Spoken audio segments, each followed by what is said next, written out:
Julie is like an act of benevolence on the part of upper castes who are like redeeming, fallen by birth, Julie.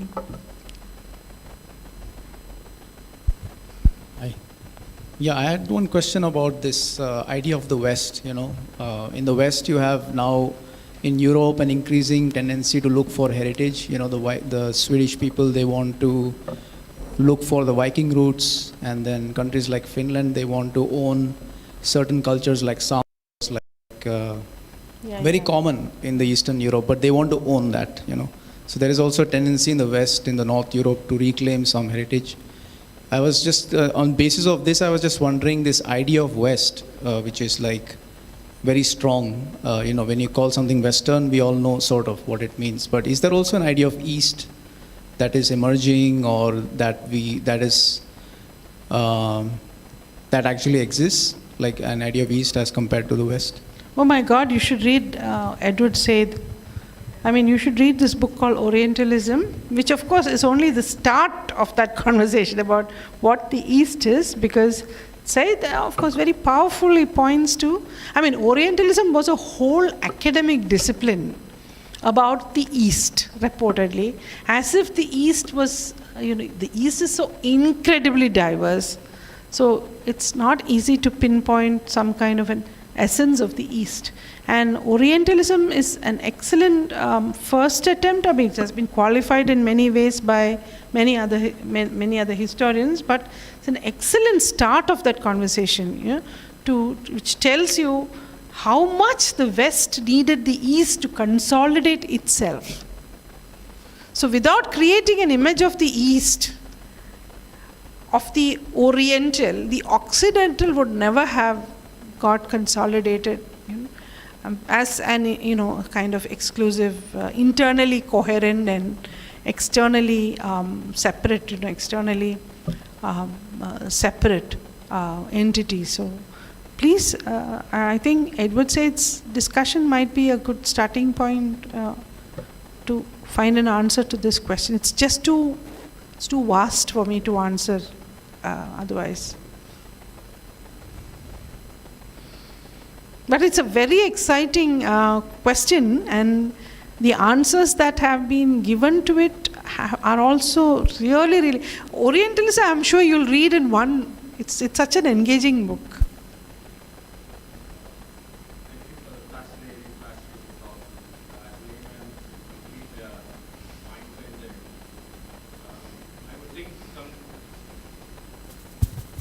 Some thoughts I had, though, was one of the things that pops out is maybe in DNA evidence you would actually see this kind of mixing with the East that I'm not aware of, doing my own ancestry and seeing none of that. So it would be interesting to see that kind of an exploration. Maybe it's outside the scope of this. It also makes, the other thought I had was also makes me wonder about the kind of connections we don't yet know about.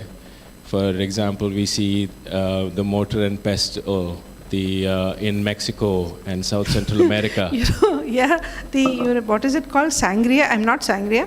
Guacamole. Guacamole, you remember that Malayalam and that the Malayalam, the only difference is there they use tomato. Yes, exactly. And here we use tamarind. Yeah. That's the only difference. Otherwise, it's the same. It's onions and chili. Yeah. So chili and again, that comes from the West, okay? And that food comes from the West. So much of it is similar. And it's very difficult in also. There's a lot of interesting. And I don't know. These are the things that historians should be doing. Tracing these connections. And I was looking at some of the birthing practices of Creole communities. So similar to, the Cochin Creole was the first Creole community outside, the Portuguese was spoken outside Portugal for the first time here. And if you look at the birthing practices in Batavia, for example, where these people were taken, so mixed, it's a Dutch, Indonesian, Luso-Indian mix. there. And then Mozambique, where again you find an African, Portuguese, Indian, Malayali mix over there. So also in South Africa. It's so fascinating to see common elements in birthing practices like hot oil and these burning hot, boiling hot water. And have you heard the song Jingali Nona? Jingali Nona is a very Kochi song. Jingali Nona, and I think some movie actually used that song. One of these, that Amal Neerad movie, one of the Amal Neerad movies. It's a terrible movie, but I remember this song. It's about, Jingali Nona is actually Sinhala Nona. Nona means a lady. And that comes from the Malacca Chinese Portuguese connection. So those ladies are called Nonas. Nona, the word Nona as Parangis referred to their ladies as Nonas. Yeah, Nona. Yeah. In fact, in Malacca, in the Malacca region, Baba Nona, Nyonya, it's called Donya. Baba Nonya, yeah. Yes, Baba Nonya Museum they have, yeah. Have you seen that dress? Yes. And that's the same. In fact, it was the same costume that used to be worn at a time by the Parangi women here. And also the Palanguri, which is not almost, I saw it on the board, which is almost non-existent here except as a decor item. Now, come on. As my child, I've played enough. I think your generation, yes, no. I have played it because it was there at my father's sister's place. Yeah. See? So we used to collect all the pulunguru. Yeah. But this is something which I've observed in Singapore. There are many old men who still play it. And it's a fierce match sometimes. Right. Palanguri is actually whole South Indian. No, these connections are unbelievable. Kunjali Marikkar, who was defeated by the Portuguese, the whole family was exiled to a village, a coastal village in Tamil Nadu. From there, they took ship to Penang, to the Malacca essentially, and they settled and so they have a title called Marikkar. So in Malaysia, there's a lot of tension. If you go to a Malaysian university, there is a lot, especially history departments, there is this struggle to establish that Malay people, the Malay Muslims are the real Bhumi Putra, the real, and so on. So every seminar is preceded by a talk by an official representative who tells you the official view of things, so how Malaysia was essentially shaped by the local Muslims and all. So this person who was giving the talk had some Dato, some Marikkar, okay? And I was like a total outsider, so I did not know the delicate situation and so on. So this man gave a talk about how indigenous Malay Muslims have shaped everything, and basically, that Muslim Islam is indigenous to Malaysia, and I don't know what all claims he made, big claims. And then at the end of the talk, there was a time for QA, and I asked him, I said, can you tell me what the origin of your surname is? Because Marikkar is anyway in Kerala. In fact, it was two Marikkar who took the first Portuguese from Kochi to Malacca first. And Marikkar and Malacca, Marikkar are very close. And I told about this myth that there is this story that probably this Marikkar clan was from. So he was like, I don't know. But that is the thing, it's this kind of, and he was, after the talk, he was genuinely thinking about it, and he came to me and said, do you have any history? Can you tell me more about this? We haven't thought about it. And I haven't thought about it. I said, you could be one of those, the defenders of Islam and the enemy of the Portuguese, and you could really add heft to whatever, claim. I think that's what he was thinking about. But these stories actually, I think, undermine. And you should look at some of this. There was a ship from. Somebody should write a novel about this, because someone should. The invasion of Malacca by the Portuguese. So when the Malaccans were attacked, the Portuguese ships were berthed outside the Malaccan harbor, the Sultan of Malacca moved inward. And all the Chetty merchants, they were already Indian merchants, there were these groups of merchants from India who were there.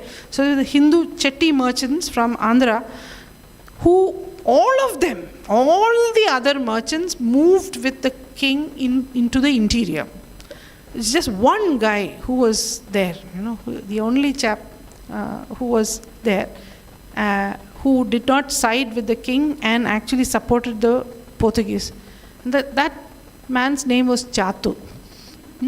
So we don't know what Chatu. It's fascinating because who he is, we don't know. This man is called Chatu. And Chatu became the Bendahara, the master of the port, which was appointed by the Portuguese. And then he traded with the Portuguese. So he had ships coming from Kochi to Malacca. And I have seen the account books of those ships, the Kappakanaka, it's called Kappakanaka.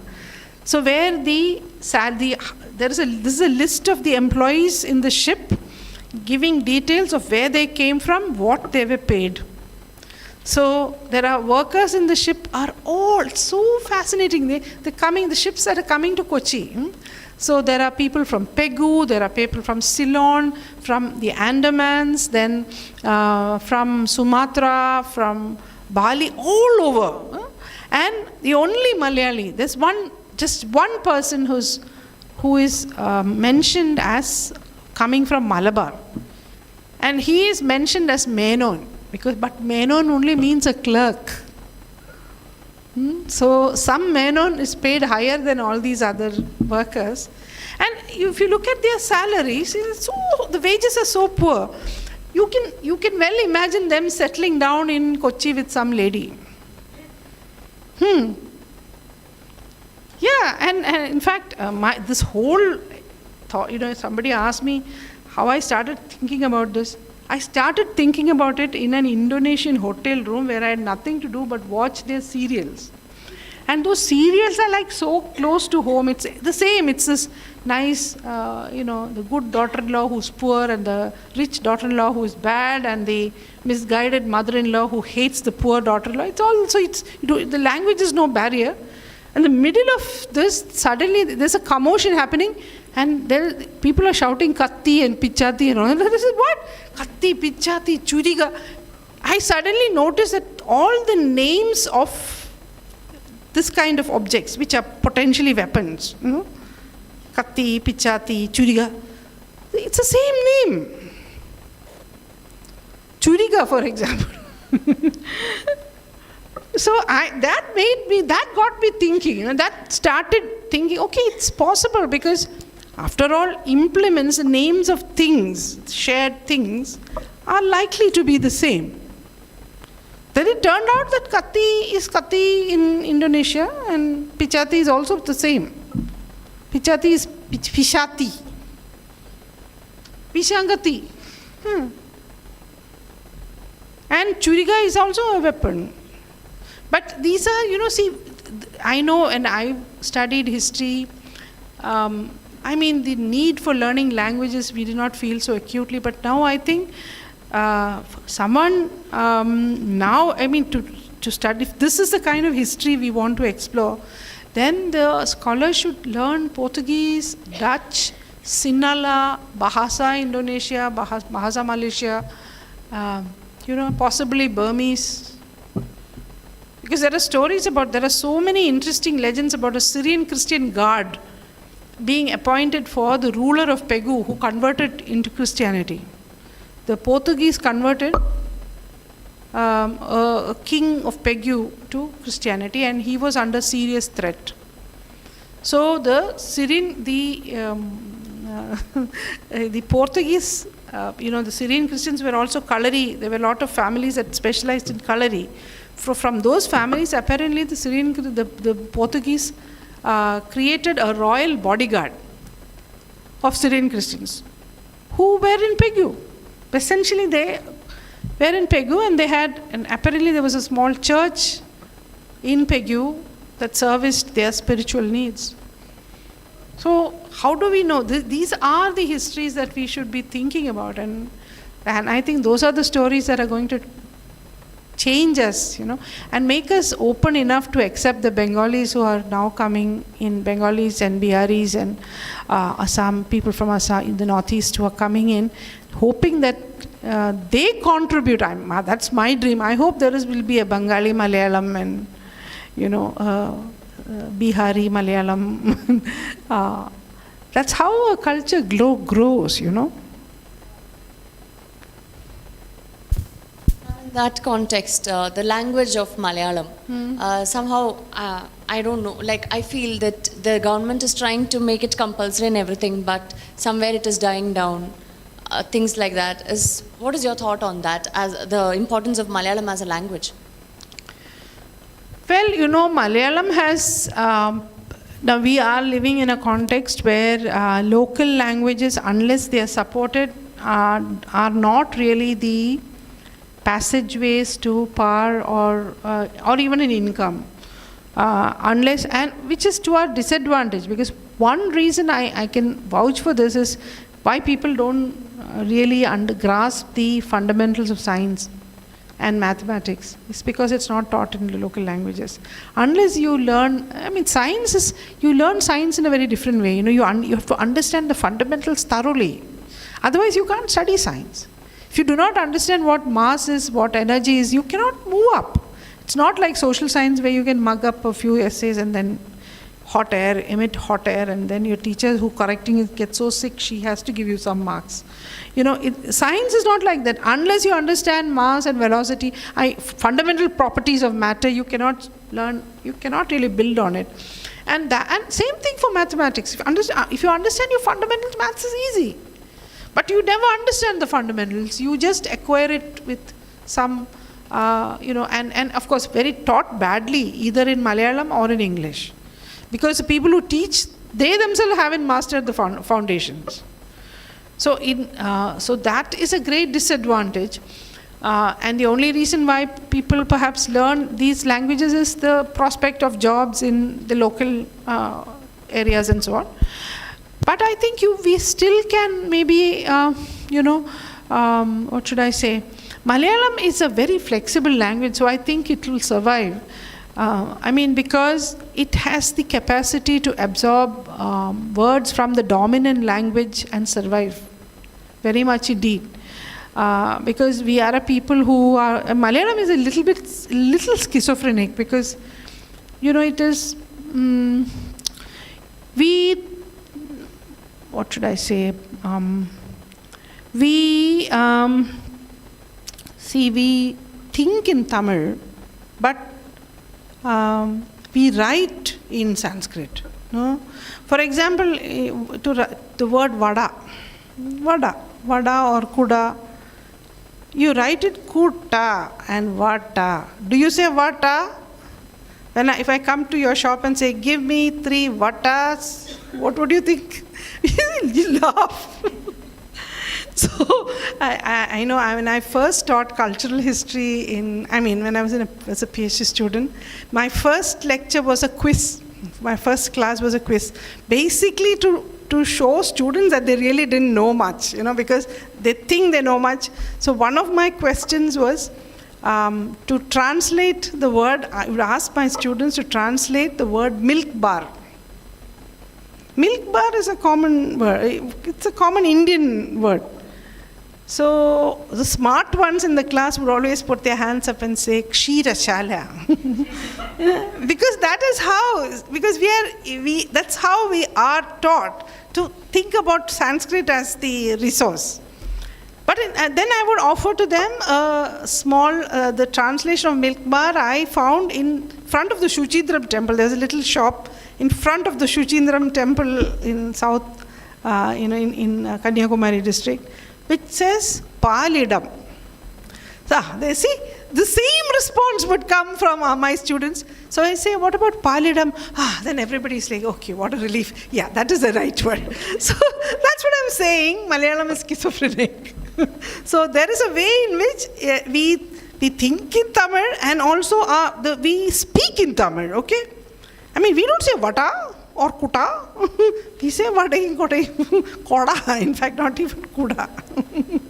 So, and Thiruvananthapuram, Trivandrum is actually close to Tirundaram. Whoever said Thiruvananthapuram, that sounds so comical, I mean. So this is the problem why, these people who learn Malayalam in the Western, in these Ivy League universities, they come and speak to you and you are so rolling over with laughter, you can't really talk to them. Because it's like, I remember this man who used to come, very well-known translator, you must have known about him, Asher, who translated Bashir's works. So he came, we were at a friend's house. So Lena's husband was missing, so we were looking for him. And then he goes downstairs and he finds Lena's husband in the car shed, and he comes up and says, Lena, താങ്കളുടെ ഭർത്താവ് താങ്കളെ കാറിനൊരു പേരുണ്ട്, ശകടശാലയിൽ നിന്നുകൊണ്ട് ലീന എന്ന് വിളിച്ചുകൊണ്ടേയിരിക്കുന്നു.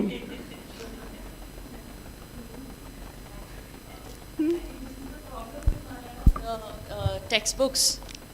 I went through my daughter's textbook. I couldn't understand the Malayalam that's written in those textbooks because it's not what we speak. There's no word like Shakatashala. This man has just created it. Car shed is Shakatashala for him. I think if the Malayalam was a little more like, if it was the Palidam kind of thing, it would have been easier. Cool. I mean, it's really cool. It's only the written is this crazy. So, it's like my daughter taught me this lesson when she was 4. I mean, one day the fan was on in the room and she was coming out of the room. I said, fan anakya. I said, you should. So she said, fan anachilla. So I said, it's not fan. Fan alla. Fan nu parayunu. അപ്പോൾ അവൾ എന്നോട് പറയാണ്, അത് fan തന്നെയാണ്, fan Malayalam, fan English. ഞാനിപ്പോൾ മലയാളത്തിലാണ് സംസാരിക്കുന്നത്. She's right, she was right. ഇപ്പോൾ സ്വിച്ച് എന്ന് വെച്ചാൽ നമ്മൾ മലയാളത്തിൽ സ്വിച്ച് എന്നല്ല പറയും, ഇംഗ്ലീഷിൽ സ്വിച്ച് എന്നൊക്കെയാണ് പറയുക. നമ്മൾ സ്വിച്ച് അണയ്ക്കാൻ പറയും. സ്വിച്ച് മലയാളമാണ്. വൈദ്യുത ഗമനാഗമന നിയന്ത്രണ യന്ത്രം എന്ന് പറയുന്നതിനേക്കാളും ഭേദമല്ലേ? അല്ല, ഞാൻ പറയാ സ്വിച്ച് എന്ന് പറഞ്ഞ സമാധാനമുണ്ട്. അപ്പം അങ്ങനെ ഒരു വാക്ക് എടുത്തെന്ന് വെച്ചാൽ നമ്മുടെ ഈ നേരത്തെ പറഞ്ഞ പോലെ we are not bothered about some essential core of Malayalam being. അല്ലെ പിന്നെ തമിഴിൽ നിന്ന് എടുക്കണം.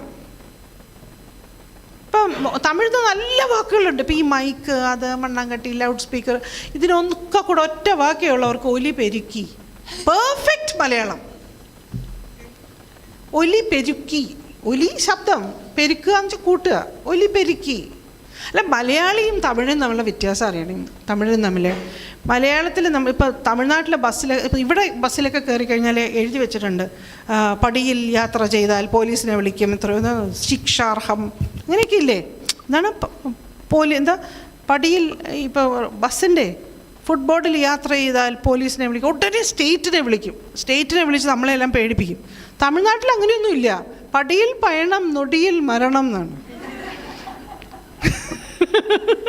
പക്ഷെ ചത്തു അത്ര നിങ്ങളെ പോലീസ് പിടിക്കുമെന്നുള്ളതൊക്കെ രണ്ടാമത്. ചത്തു മലയാളിക്ക് ചത്തുപോയാലും കുഴപ്പമില്ല, പോലീസ് പിടിക്കരുതെന്നുള്ളത്. അങ്ങനെ എത്രയോ ഉദാഹരണങ്ങൾ പറയാം. അങ്ങനെ ഇപ്പം തുടങ്ങിയാൽ ഇപ്പോഴെങ്ങും തീരുമില്ല. അത്രയും ഞാനിത് കുറെ കാലമായിട്ട് ഇത് ആലോചിക്കുന്നതുകൊണ്ട് ഞാൻ ഈ കാണുന്നതെല്ലാം സംഭവം I kind of keep noticing these kinds of things that are ഈ ചെറിയ പിന്നെ മലയാളികളുടെ ട്രാൻസ്ലേഷൻസും ഒക്കെ ഇതുപോലെയാണ്. I mean there you can see those differences, but അതുപോലെ തമിഴിൽ നിന്ന് ഒരുപാട് നമുക്ക് വേണമെങ്കിൽ ബോറോ ചെയ്യാം മലയാളികൾക്ക്. ബട്ട് ദെൻ മലയാളിക്ക് തോന്നാത്തതെന്ന് വെച്ചാൽ നമുക്കൊരു പ്രശ്നമില്ല. ഇപ്പോൾ കമ്പ്യൂട്ടർ മലയാളത്തിൽ കമ്പ്യൂട്ടർ എന്ന് പറയും, നമ്മൾ പറയുന്ന കേട്ടോ അവർക്ക് ഒരു പിടിയും കിട്ടില്ല. അതാണ്. ഇപ്പം അത് നമ്മൾ ഹിന്ദി പറയുന്നത് കേട്ടോ അവർക്ക് ഒരു പിടി. വടക്കേ ഇന്ത്യക്കാർ so seriously challenged if they hear, like I organized a conference for Kudumbashri once. So there was this woman from who was an MA in Hindi from Idukki, and so there was a national level audience, so all mostly from North India, and I was translating when each of these ladies were speaking. So this lady from Idukki who had an MA in Hindi came up and said, madam, you must be very tired because you have been translating so long. So I'll speak in Hindi. So Sherry, 45 minutes rocket വിട്ട പോലെ ഹിന്ദി എല്ലാം കഴിഞ്ഞപ്പോൾ ഓഡിയൻസിലിരിക്കുന്നവർ എന്താ പറഞ്ഞവർ all the Hindi people, I mean, they can't admit to have not understood this Hindi. So they ask, what did she say? What was she? So we have, our Hindi is our Hindi. Likewise, and we don't think about it because in Malayalam, anything can be accommodated in Malayalam. വന്ന് ആർക്കും അതിലൊരു വിഷമമില്ല. പക്ഷെ തമിഴ് അങ്ങനെയല്ല. തമിഴ് ഭയങ്കര ജനറേറ്റീവാണ്. It can ഇപ്പം തമിഴിൽ പണ്ട് ബസ് വന്നു. മലയാളികൾക്ക് ബസ് എന്ന് പറയുമ്പം ശകടം എന്നൊക്കെ തമിഴ് ഒന്നെങ്കിൽ സംസ്കൃതത്തിൽ നിന്ന് എടുക്കും, അല്ലെങ്കിൽ ബസ് എന്ന് പറയും. പക്ഷേ അവരങ്ങനെയല്ല. അവർ പെരിയ ഒരു ഉന്തെന്ന് വെച്ചാൽ തള്ളുക, ഇങ്ങനെ സ്പീഡ്. ഈ ഉന്തെന്ന് പറയുമ്പോൾ അവർ മനസ്സിലാക്കുന്ന ഊക്കെന്നുള്ളതാണ്, ഫോഴ്സ്. അപ്പം ആദ്യം നാട്ടിൻപുറത്തൊക്കെ തമിഴ്നാട്ടിൽ ബസ്സിന് പറഞ്ഞിരുന്നത് പെരുന്തെന്നാണ്, പെരിയ ഉന്ത്. അപ്പോൾ ആ ജനറേറ്റീവായിട്ടുള്ളൊരു കപ്പാസിറ്റി മലയാളത്തിന് കുറവാണ്. അത് നമ്മൾ ചെയ്യാത്തത് കൊണ്ടാണ്, നമ്മൾ ഉണ്ടാക്കാത്തതുകൊണ്ടാണ്. We have never tried because we always think we can just take it from Sanskrit. That is how we were taught. So those are things we need to rid ourselves. So, instead of seeing the Malayalam language in crisis, we should take this as an opportunity. I wish we could also have a lot of Hindi, Bengali words, and it's like I was in a construction center, so there was a Malayali Maestri who was in charge of a group of Bengali workers working in CDL, in the place where I work. And his Hindi is all like half Hindi, half Malayalam. Idhar aavo, baitiko na parayunne. So, and they know, and they pick up Malayalam with a rapidity that is amazing. In fact, someone should study how they manage to pick up the language in 4 months they're speaking.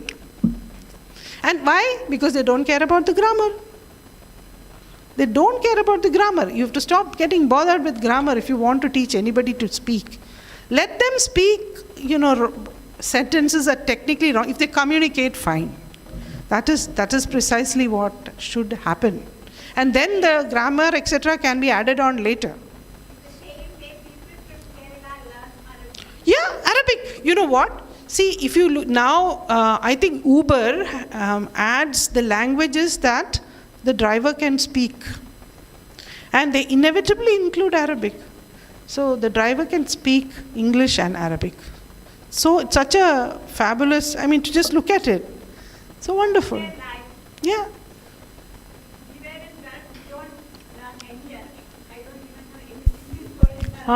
See? There for 15 years. Yeah. I don't know even a single word in Arabic. But all the laborer class, they know it very well. I know, it's same thing with Hindi, right? I studied Hindi in college, so I can listen to a proper speech in Hindi, an academic paper, and understand what is being. But I found it so difficult to speak to a local sabji wala, elite ക്ലാസ്സിനെ സംബന്ധിച്ചിടത്തോളം നമ്മൾ മലയാളത്തിലാണെങ്കിലും ഇംഗ്ലീഷിലാണെങ്കിലും നമ്മൾ മലയാളികൾ എഴുതുമ്പോൾ നമ്മുടെ വാക്കുകൾക്കൊക്കെ ഒരു ഗുമ്മ് വേണമെന്ന് നമുക്കൊരു ചിന്തയുണ്ട്. അതല്ലേ ബോഡി പോലെ ഇങ്ങനെ ഇരിക്കണം. അതിന് മാറാനായിട്ട് നമ്മൾ തയ്യാറല്ല. നമ്മളിപ്പോൾ അത് കുറഞ്ഞു വരുന്നുണ്ട് ഇപ്പോൾ കേട്ടോ. തീർച്ചയായിട്ടും. I must say that when I think back on my youth, I think things have changed a lot. That ഭയങ്കര കടുംപിടുത്തം മലയാളത്തെ പറ്റി ഉണ്ടായിരുന്നൊരു കടുംപിടുത്തം. ഇപ്പം എൻ്റെത് ഞാൻ കുറേ ഇംഗ്ലീഷും മലയാളമൊക്കെ കൂടി ചേർത്താണ് ഞാൻ പറയുന്നത്. എൻ്റെ അത്ര വിശേഷപ്പെട്ട മലയാളമൊന്നുമല്ല. പക്ഷേ അതൊക്കെ ആൾക്കാർ ടോളറേറ്റ് ചെയ്യും. പണ്ടൊക്കെ എങ്ങനെയല്ല, നമ്മൾ സംസാരിക്കുമ്പോൾ ഒരു ഇംഗ്ലീഷ് വാക്ക് വന്നിട്ടുണ്ടെങ്കിൽ ഉടനെ ചിലരുടെ മുഖമൊക്കെ അങ്ങോട്ട് ചുളിഞ്ഞു. അത് പറ്റില്ല, നമ്മളിങ്ങനെ പറ്റും. അതുപോലെ ഈ ഒരു കാഷ്വലായിട്ടൊന്നും പറയാൻ പറ്റില്ല, വട്ടി പോലെ ആയിരിക്കണം. But that is so deadening, people sleep in seminars because I think of that. There is no conversation, it's like somebody pouring little rocks on your head. Exactly. And you're supposed to make sense of each of these rocks, and actually ഞാനിവിടെ വന്നത് മാം, ഞാൻ ചെറിയ ചെറിയ ജേർണൽസിനൊക്കെ academic editing ചെയ്യും. അപ്പോൾ കൂടുതലായിട്ടും ഈ Rajagiri journal of social development എന്ന് പറഞ്ഞിട്ട്, അപ്പോൾ എനിക്ക് വരുന്ന പേപ്പേഴ്സിൽ മിക്കവാറും എണ്ണത്തിൽ മാമിനെ സൈറ്റ് ചെയ്തിട്ടുണ്ടാകും. അപ്പോൾ ഞാൻ മാമിനെ കാണാനായിട്ട് വന്നതാണ് പ്രത്യേകിച്ച്. Oh, that is good. That is nice to know. Thank you, ma'am. Thank you very much. Bye then. Yeah, I think, are we done? Yeah, okay. Hold on. എനിക്ക് ഇത്തിരി വെള്ളം കൊണ്ട് തരാൻ പറ്റുമോ? Hi, really fascinating talk. Thank you so Thank much. you. I have two questions. One is that you talked about what defined the Malayali migration up until the 20th century, family mobility, or before that, just runaways. I wonder what will define the future migration. And also, my second question is, of course, once upon a time, a lot of Bengali books were translated into Malayalam. Now that the Bengali is here, as well as the Assamese and other people, what has been the Malayali attitude towards this migration historically? Yeah. Now, if I start with your second question first, this is a very recent phenomenon. In fact, it was the other way around. If you remember, Edasheri's poem, Assam Panikar, the Assam Panikar were not Assamese. They were Malayalis who were going to Assam. Like now. So it was a great lament for Malayali labor.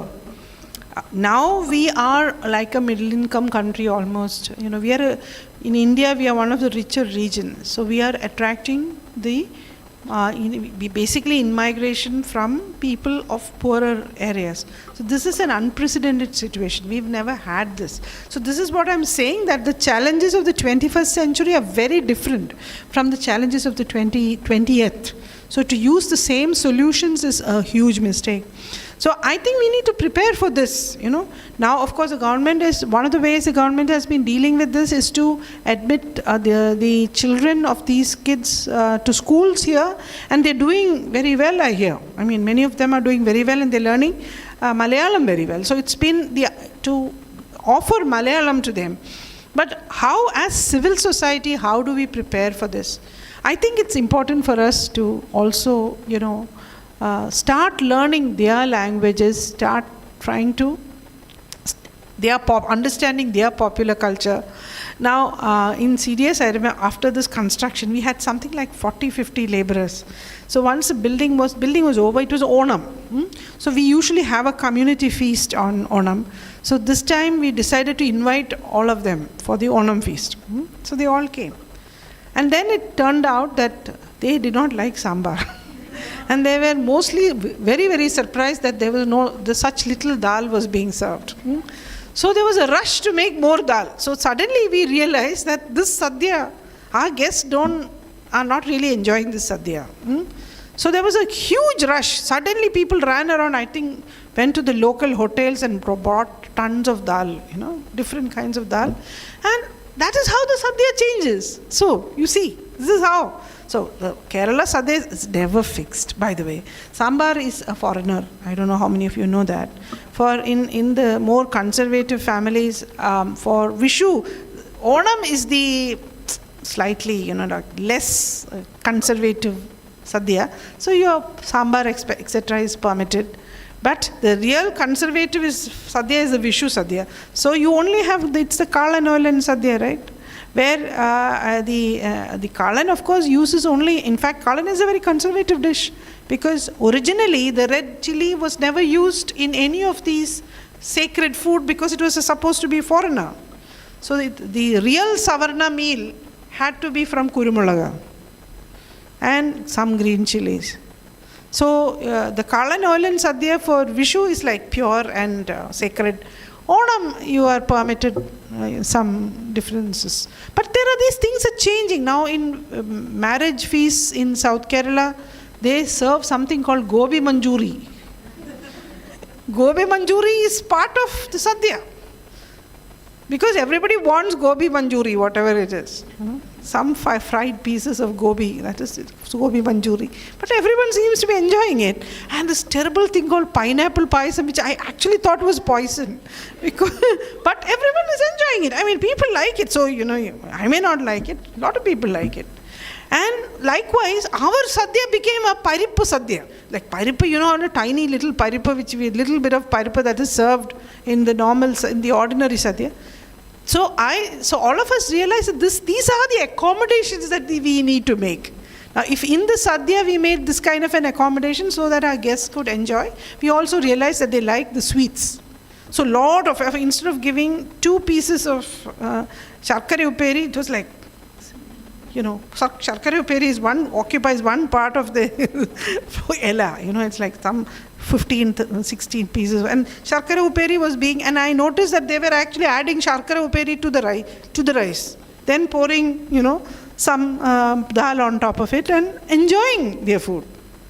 So this is how you have to, if you don't interact with those people, how are you going to experiment? So I think as civil society, we really need to invite them to our functions. Onam at least maybe we should celebrate like that. Start with Onam and, the Sarkar Onam can accommodate them beautifully if we only put our minds and hearts to it. Shapi Onam I will not advise. Though it's also fun, it's okay. And Shapi Onam is the only time when I have stood in front of the civil service, supplies queue and ഭയങ്കര സ്നേഹമാണ് പെങ്ങളെ എന്നൊക്കെ വിളിച്ച്. എന്നാൽ നമുക്ക് അധികം Q ഇല്ല പെണ്ണുങ്ങൾക്ക്. അപ്പം നമ്മൾ മേടിച്ചു കൊടുക്കുന്നുള്ള ഹോപ്പിൽ ഭയങ്കര സ്നേഹമാണ്. നമ്മളങ്ങ് ഒരുങ്ങിപ്പോവും, ദൈവമേ പെങ്ങളെ എന്നൊക്കെ വിളിച്ച് സ്നേഹിക്കുന്ന.